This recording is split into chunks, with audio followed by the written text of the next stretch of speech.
میں ڈیوٹی سے واپس آ رہی تھی کہ اپنے پیچھے قدموں کی آواز سنائی دی۔ میں نے توجہ نہ دی، لیکن جب قدموں کی چاپ مسلسل آتی رہی تو سمجھ گئی کہ کوئی ہے جو میرے پیچھے کچھ فاصلے سے چلا آ رہا ہے۔ اگلے دن بعد جب بس سے اتری تو وہ میرے پیچھے اتر پڑا، اور آج بھی اس کے قدموں کی چاپ مسلسل میرا پیچھا کرتی رہی۔ صبح شام جب یہی ہونے لگا تو میں گھبرا گئی۔ میرے حالات ایسے تھے کہ ملازمت ناگزیر ہو گئی تھی، ورنہ میں گھر کی ٹھنڈی چھاؤں سے کبھی باہر نہ نکلتی۔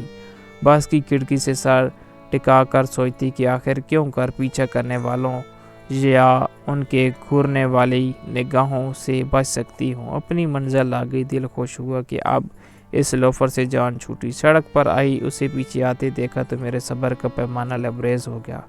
تب ہی تو میں آ کر میں نے 2-4 سنا دی۔ اسی وقت کچھ لوگ پاس سے گزر رہے تھے۔ وہ سمجھے کہ شاید اس شخص نے مجھے چھیڑا ہے، وہ اس کی مرمت کی خاطر آگے بڑھے۔ تبھی وہ نوجوان گھبرا گیا۔ اس نے کہا، باخدا میں نے کچھ نہیں کیا، میں تو اپنے راستے جا رہا تھا، جانے ان کو کیا غلط فہمی ہوئی ہے۔ ایک نے مجھ سے پوچھا، کیا اس نے آپ کو چھیڑا ہے؟ نہیں چھیڑا تو نہیں، لیکن یہ میرا پیچھا تو کرتا ہے۔ میں نے بتایا، میں ان کا پیچھا نہیں کر رہا، یہ میرے گھر کا راستہ، میں اپنے گھر جا رہا ہوں۔ کیا اپنے گھر جانا بھی کوئی جرم ہے؟ میں نے تو پھر مڑ کر نہیں دیکھا کہ لوگوں نے اس کی کیا درگت بنائی۔ میں تیز تیز قدم اٹھاتی اپنی راہ میں ہوئی تھی، البتہ شور میرے کانوں میں تعاقب کرتا رہا۔ گھر پہنچی تو پریشان اور تھکی ہوئی لگ رہی تھی۔ شام سے رات ہو گئی، میں افسردگی کے گرداب سے نکل نہ سکی۔ اگلے دن ڈیوٹی پر جانے کے لیے بس اسٹاپ پر آئی تو پھر وہ ملا، لیکن آج اس کے چہرے کی چمک بالکل ماند تھی۔ اس نے ایک نظر مجھے دیکھا اور پھر نظریں جھکا لی۔ میں سمجھ گئی کہ وہ واقعی ہمارے قرب و جوار میں رہتا ہے، اور میں نے غلط فہمی میں یہ سمجھ لیا کہ وہ میرا تعاقب میں آتا ہے۔ اصل میں یہی بات صحیح تھی کہ وہ اپنے گھر جا رہا ہوتا تھا۔ اس وقت اس کے چہرے پر جو تاثرات تھے، میں انہیں کوئی نام نہیں دے سکتی۔ میں خود کو مجرم سمجھ رہی تھی۔ اس کی تصویر میری آنکھوں میں رہ گئی۔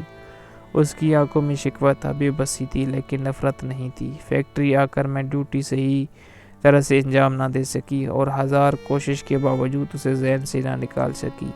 اگرچہ اس کے لیے میں کوئی نرم گوشہ اپنے دل میں نہ رکھتی تھی، لیکن اس کے بارے میں سوچتی ضرور تھی۔ کاش میں عجلت میں اس پر نہ برستی تو آج میرے دل میں اتنی کسک نہ ہوتی۔ اس کیفیت سے چھٹکارا پانے کا بس ایک ہی طریقہ تھا کہ میں اس سے معافی مانگ لوں۔ مجھے علم ہو چکا تھا کہ وہ لوگ اس علاقے میں نئے آئے تھے، اور ان کا گھر بھی ہم سے زیادہ دور نہ تھا، مگر کون سا گھر تھا یہ معلوم نہ تھا۔ روز ارادہ کرتی تھی اس سے بات کروں گی، مگر نہ کر پاتی۔ اسٹاپ پر کافی رش ہوتا تھا، سوال جواب تو درکنار، اس کی طرف دیکھنا مشکل ہو جاتا تھا۔ 2 ماہ گزر گئے، رفتہ رفتہ اس سے بات کرنے کی خواہش شدت اختیار کر گئی۔ میرے دل کا سکون اور راتوں کی نیند برباد ہو گئی، لیکن میں اس سے بات کرنے اور معافی مانگنے کی جرات نہ کر سکی۔ وہ روز ہی بس اسٹاپ پر نظر آ جاتا تھا، پھر اسے کیسے فراموش کر سکتی تھی؟ ایک روز جب شدید گرمی تھی اور بس اسٹاپ پر رش کم تھا، لوگ تھے، وہ بھی وہاں موسم کی شدت سے بے نیاز پسینے میں شرابور کھڑا تھا۔ اچانک آندھی چلی اور مٹی بھری ہوا اسے میری آنکھیں بند ہو گئی۔ تبھی میرے ہاتھ سے کچھ کاغذات نکل کر سڑک پر اڑنے لگے۔ وہ بے اختیار ان کو پکڑنے کو دوڑا۔ اسے اس بات کی بھی پرواہ نہ تھی کہ سامنے سے بس آ رہی ہے۔ کاغذ پکڑ کر وہ ہانپتا ہوا واپس آیا اور میرے سامنے کر دیے۔ میں حیرت سے اسے تکنے لگی۔ اس کے خشک لبوں نے 2-1 بار جنبش کی، لیکن کوئی آواز نہ نکلی۔ میں منتظر ہی رہی کہ وہ کوئی سوال کرے تو میں جواب دوں۔ تبھی بس آ گئی۔ مجھے آج بس کا جلد آنا اچھا نہیں لگ رہا تھا۔ ہم بس میں چڑھے، جگہ نہ تھی، صرف 2 نشستیں والی ایک سیٹ خالی تھی۔ میں نشست پر بیٹھ گئی، لیکن وہ کھڑا رہا۔ تب میں نے کہا، آپ بھی بیٹھ جائیے، یہاں جگہ خالی ہے۔ اس کی حیرت دانی تھی، جیسے میں نے انہونی بات کہہ دی ہو، تاہم وہ میرے برابر والی نشست پر بیٹھ گیا۔ بس مسافروں سے کھچ بھری ہوئی تھی۔ کسی کی پرواہ کیے بغیر اس نے مجھ سے سوال کیا، آپ کا نام کیا ہے؟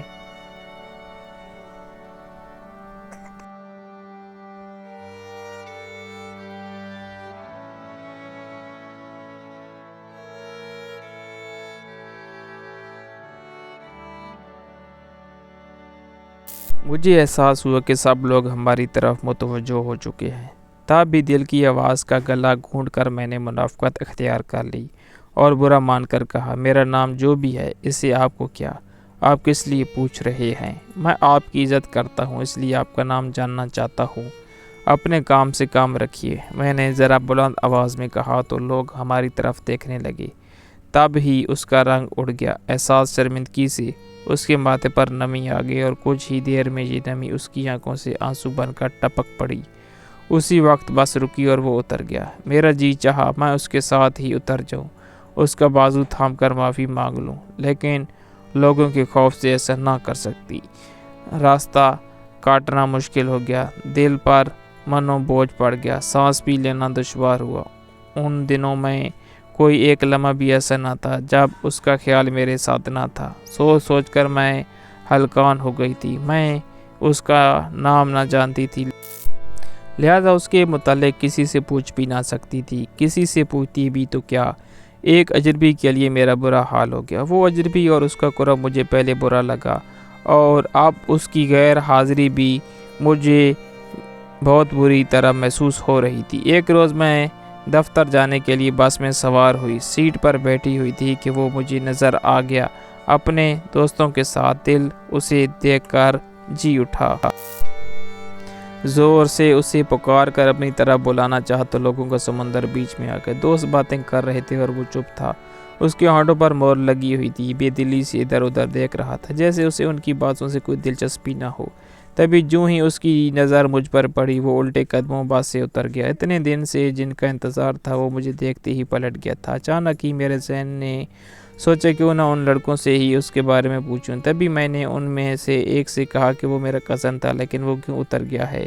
ایک نے بے اختیار کہا، کون؟ وہ جو ابھی اترا ہے، آفاق؟ دوسرا بولا، ہاں وہی۔ میں نے سکون کا سانس لیا، مجھے اس کا نام معلوم ہو چکا تھا۔ میں نے کہا، آپ اس تک میرا میسج پہنچا دیں گے؟ مجھے اس سے ضروری بات کہنی ہے۔ بلکہ ایسا کریں، مجھے اس کے گھر تک لے چلیں، میں ان کا گھر بھول گئی ہوں۔ کیوں نہیں باجی؟ ان میں سے ایک لڑکے نے کہا۔ جی۔ میں اپنی منزل پر اتری تو ان میں سے ایک لڑکا جس کا نام رشید تھا میرے ساتھ ہی اتر گیا اور میرے آگے آگے چلنے لگا۔ جب ہم اس کے گھر پہنچے تو اس کی بہن نے ہمارا استقبال کیا۔ سردیوں کا موسم تھا، وہ دھوپ میں چارپائی پر لیٹا تھا اور اس نے اپنا بازو منہ پر رکھا ہوا تھا۔ میں نے پاس جا کر اسے پکارا، آفاق۔ اس نے آنکھیں کھول کر مجھے دیکھا اور پھٹی پھٹی آنکھوں سے مجھے تکنے لگا۔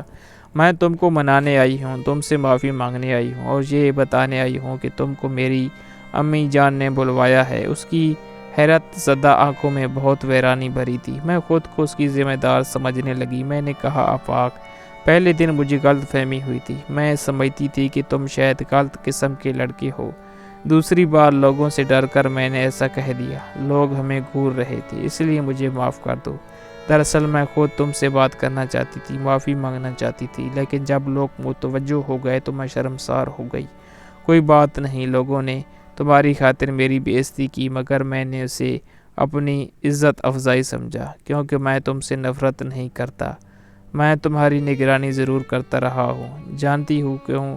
تمہارے محلے کے 2-3 نوجوان جو آوارہ مزاج ہیں اور جانتے ہیں کہ تم ایک بیوہ ماں کی بیٹی ہو، مجبور گھر سے نکلتی ہو، وہ تمہیں نقصان پہنچانا چاہتے ہیں کیونکہ تمہارا کوئی بھائی بھی نہیں ہے کہ جس کا ان کو خوف ہوتا۔ ایک روز وہ محلے کی چوک میں کھڑے تمہیں ستانے اور تمہارا پیچھا کرنے کا پلان بنا رہے تھے۔ میں نے ان کی باتیں سنی تو ان کو ٹوکا، وہ خاموش ہو گئے کیونکہ وہ جانتے ہیں کہ میرے والد صاحب پولیس میں ہیں، تاہم وہ پاس نہیں آ سکتے تھے۔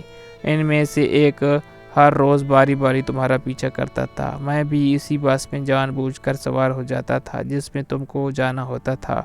یہ بس بالکل میرے دفتر کے سامنے رکتی ہے، لہذا میں بائک پر جانے کی بجائے بس پر جانے لگا، صرف تمہاری خاطر۔ تم نے ان ہی لوگوں کے سامنے میری اہانت کرائی مگر تم بھی سچی تھی۔ آفاق کی باتیں سن کر میں حیران رہ گئی۔ کیا واقعی اس نے مجھے کنڈوں سے بچانے کے لیے دکھ برداشت کیا ہے؟ میرے دل میں اس کی قدر و منزلت اور بڑھ گئی۔ انسان کی نیت کا عکس اس کے چہرے پر ہوتا ہے۔ میرا جی چاہا کہ اس کے قدموں میں بیٹھ جاؤں۔ میری آنکھوں سے آنسو چھلک گئے۔ اس کی بہن ہمارے لیے چائے لے آئی تھی۔ اس نے اپنی بہن سے میرا تعارف اس طرح کرایا، ان کا نام فریدہ ہے، یہ میرے آفس میں کام کرتی ہے، ان کی امی جان سے ملواؤں۔ پھر تم بھی تیار ہو جاؤ، ہم دونوں ان کو گھر چھوڑنے جائیں گے۔ میں یہاں 2 کڑی کو آئی تھی، مگر مجھے یہاں تو اتنی عزت ملی کہ جی چاہا ہمیشہ کے لیے یہی رہ جاؤں۔ آفاق و نجمہ مجھے گھر چھوڑنے آئے، امی سے ملے۔ امی کو آفاق بہت اچھا لگا۔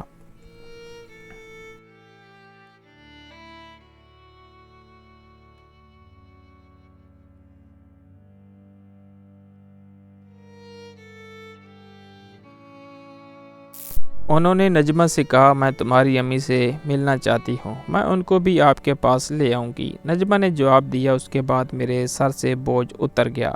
آفاق مجھ سے ناراض نہیں تھا، اس نے مجھے معاف کر دیا تھا۔ وہ مجھ سے نفرت نہیں کرتا تھا، دل ہی دل میں مجھے چاہتا تھا۔ اس واقعے کے بعد آفاق کی والدہ نے مجھے بہو بنانے کا فیصلہ کر لیا۔ ایک روز وہ رشتہ طلب کرنے آئیں۔ وہ خوشحال لوگ تھے، جبکہ میں ایک گورنمنٹ فیکٹری میں کام کرتی تھی۔ پھر بھی انہوں نے اس فرق کو نہیں دیکھا۔ میں بہت خوش ہوئی اور میرے من کی مراد پوری ہو گئی۔ شکر ہے کہ میری قسمت میں ایک اچھے انسان کا انتخاب لکھا گیا تھا اور ایک نیک نوجوان نے مجھے پسند کیا تھا۔ میری والدہ نے بھی اچھی طرح تسلی کرنے کے بعد اس رشتے کو قبول کیا۔ میری امی جان سخت مزاج ضرور تھی، مگر نادان نہیں۔ وہ محلے کے لوگوں کو خوب اچھی طرح جانتی تھی، ان میں فراست تھی، تبھی انہوں نے آفاق کو دیکھتے ہی پسند کر لیا تھا۔ یوں آفاق کی شادی مجھ سے ہو گئی۔ میں خوش قسمت ہوں کہ ایک نیک انسان اور شریف گھرانے کی بہو بن کر خاندانی لوگوں میں آ گئی۔ انہوں نے مجھے عزت دی، ورنہ غلط انتخاب سے میری زندگی تباہ بھی ہو سکتی تھی۔ اور اپنی کہانی بتانے کا مقصد یہ ہے کہ ہر پیچھا کرنے والا لڑکا غلط بھی نہیں ہوتا، کسی کی نیت اچھی بھی ہوتی ہے جس کے ماں باپ نے اس کی تربیت اچھی کی ہو۔ اور میں دعا کرتی ہوں سبھی لڑکے آفاق کی طرح لڑکیوں کی عزت کرنے والے بنے، اور لڑکیاں بھی چاہیں وہ کسی بھی روپ میں ہوں، ماں، بہن، بیٹی، بیوی یا بہو، وہ بھی سب کی عزت کا خیال رکھنے والی ہوں۔ کیسی لگی کہانی کمنٹ باکس میں ضرور بتائیں۔ اللہ حافظ۔